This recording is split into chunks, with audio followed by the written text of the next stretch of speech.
Coucou les amis, j'espère que vous portez tous très bien. Aujourd'hui, on va parler d'un nouveau concept que le Seigneur est en train de mettre dans mon cœur, celui de faire une vidéo par jour sur mon YouTube et sur mon Facebook aussi. J'aimerais vous encourager avec cette vidéo-ci à toujours partager, s'il vous plaît, les restes des vidéos qui vont venir. C'est peut-être votre façon à vous de propager peut-être le message et la parole de Dieu, parce que dans tous mes messages, il y a toujours un message qui va suivre.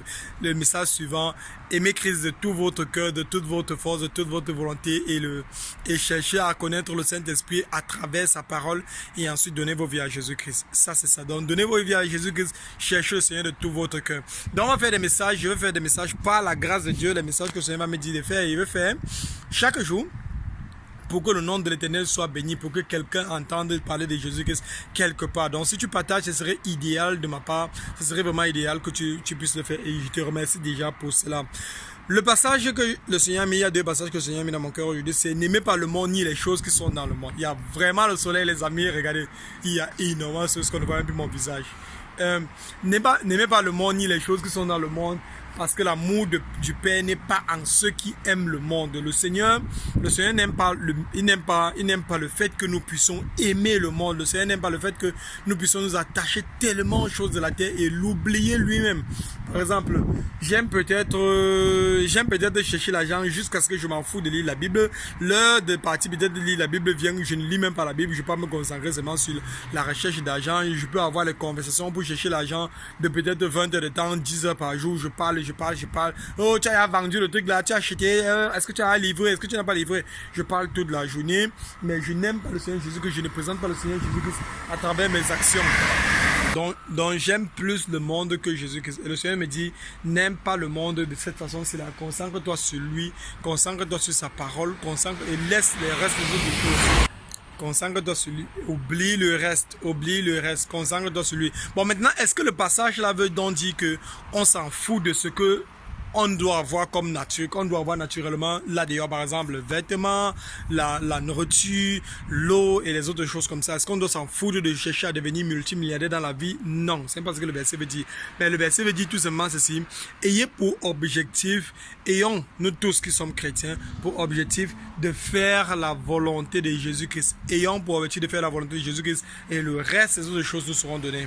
Le reste des autres choses nous seront données. Ça veut dire que quoi? Ça veut dire que si tu décides aujourd'hui de faire au maximum de tes propres capacités et les capacités, bon, quand on va dire tes propres capacités, ça veut dire que tu as d'abord la capacité de dire que là maintenant, si tu n'as pas la Bible, tu pars à la bibliothèque ou bien à l'église, tu demandes au prêtre, au pasteur ou bien à n'importe qui est là-bas là: je veux une Bible Louis II, je veux une King James, et tu pourras avoir une Bible. Maintenant, tu as cette capacité de le faire. Donc par la suite, le Seigneur te dit de ne pas aimer le monde, de fuir les passions du monde aussi, les choses qui nous attirent du monde, de fuir les choses qui nous coincent le plus avec le diable et nous concentrer sur lui.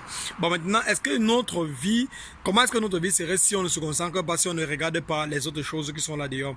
On aurait un peu moins, je pense qu'on aurait un peu moins de problèmes, beaucoup moins de problèmes, parce que le Seigneur va lui-même se glorifier de nous donner les choses dont on en a besoin. Le Seigneur va fortement se glorifier. Et c'est exactement ce qu'il a fait dans le désert. Et ça, c'est le deuxième passage que je voulais prendre. Les enfants d'Israël dans le désert, dans Exode chapitre, on va voir jusqu'à chapitre 15, peut-être 10 à 15. On voit comment on est en train d'enlever les enfants d'Israël en Égypte. Ils sont arrivés en Égypte, ils ont souffert pendant 400 ans. Et à la fin de la journée, Dieu les enlève de l'Égypte, il les envoie dans le désert. Au lieu de partir prendre une certaine direction, Dieu les enlève encore la direction là, que s'ils partent là-bas, ils vont voir la guerre, ils vont encore rentrer en Égypte. Donc du coup, qu'est-ce qu'il fait? Il les envoie plutôt dans le long chemin, par le désert, pour aller traverser le désert. Quand ils arrivent dans le désert, Dieu se pourvoit de leur nourriture. Chaque jour, Dieu leur donne quelque chose à manger. Chaque jour, Dieu leur donne quelque chose à manger. Donc par conséquent, je te dis ceci: Dieu va se pourvoir lui-même et il va se glorifier. C'est une chose qu'il est notre Père, à nous les vrais chrétiens. Dieu est notre Père et il se pourvoit de nous donner. Pardon. Il se pourvoit, désolé du bruit, il se pourvoit de nous donner à nous-mêmes le pain et l'eau qu'on en a besoin chaque jour. Donc si tu es avec le Seigneur Jésus-Christ, il ne va pas t'abandonner. Il ne va jamais, comme on dit là, jamais t'abandonner. Il sera toujours avec toi, il va toujours faire tout le possible pour que tu voies qu'il est littéralement là avec toi. Et tout ce que tu aurais besoin, le nécessaire, il va te donner. Maintenant, comment est-ce que le Seigneur lui répond en prière dans la parole de Dieu? Il donne en fonction de ce qui est en ligne avec sa parole. Par exemple, je prends la prière d'un bandit. Oh Jésus, gars, on est en train de vouloir aller agresser ce soir-ci là. Et protège-nous comme on va aller là-bas là, on va découper les gens, on va faire ceci. Ce n'est pas Jésus qui répond au genre de prière là. Jésus ne va jamais répondre au genre de prière là. Il ne va jamais répondre au genre de prière là. Parce que la prière là va à l'encontre de sa parole. Il dit demandez, vous recevrez. Et après il dit vous demandez mais vous ne recevez pas parce que vous demandez mal dans le but de satisfaire vos propres désirs. Donc les amis, demandons les choses au Seigneur, à Jésus-Christ, qui sont en ligne, en conformité avec sa parole. Et vous allez voir comment le Seigneur lui-même va nous donner. Matthieu 6, 33, qui est le dernier passage avant qu'on termine, dit « Cherchez premièrement le royaume des cieux et la justice de Dieu, et toutes ces choses vous seront données par-dessus. » Toutes ces choses vous seront données. Ça veut dire qu'on cherche d'abord le Seigneur Jésus-Christ. Ça veut dire quoi de chercher le Seigneur Jésus-Christ? Chaque jour dans ta vie, laisse le Seigneur se manifester. Laisse le Seigneur se manifester. Laisse le Seigneur parler. Le Seigneur a envie de te dire certaines choses, mais tu te concentres plus à écouter le bruit. Et tu oublies ce que le Seigneur dit par rapport à ton problème. Qu'est-ce que la Bible dit par rapport au problème que tu traverses? Qu'est-ce que la Bible dit par rapport à la décision d'achat de ceci, d'acheter de ceci ou de cela, d'entrer dans ce business ou dans cet autre business là que tu as envie d'entreprendre?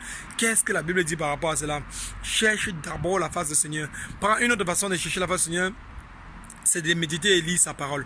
Tu prends le verset biblique, tu lis. Tu prends ta Bible chaque jour. Seigneur, je viens vers toi aujourd'hui dans ta parole. Je suis en train de vouloir savoir ce que tu as à me dire. Je lis. Et ensuite, dit Saint-Esprit. La Bible dit, ces choses qui sont écrites sont vivantes. La parole que je vous ai dit sont vivantes et vie. Et elles donnent la vie. C'est Jésus qui dit ça.